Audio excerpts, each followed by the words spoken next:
একবার এক শিকারী ছোট্ট একটি পাখি ধরে ফেলল।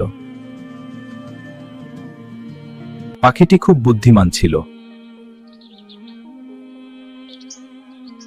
পাখিটি শিকারীর খুব প্রশংসা করতে লাগলো। তুমি এত বড় শিকারী! আমি একটা ছোট্ট পাখি, আমার ওজন 100 গ্রামও না। আমাকে খেয়ে তুমি কি করবে? তোমাকে এমন 3টি মূল্যবান বাণী শোনাবো যা তোমার সারা জীবন কাজে লাগবে।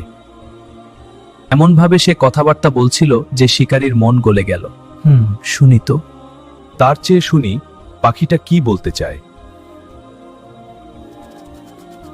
আমি প্রথম বাক্যটি বলবো তোমার হাতের উপর বসে, দ্বিতীয় বাক্যটি গাছের ডালে, আর তৃতীয় বাক্যটি গাছের ডগায়। অবাস্তব বিশ্বাস করো না।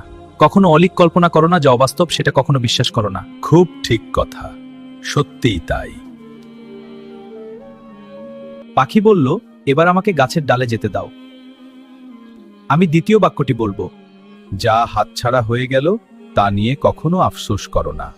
এটাও ঠিক কথা, যা আর আমার নেই তা নিয়ে আফসোস করা তো বোকামি। এবার তৃতীয় উপদেশটি বল।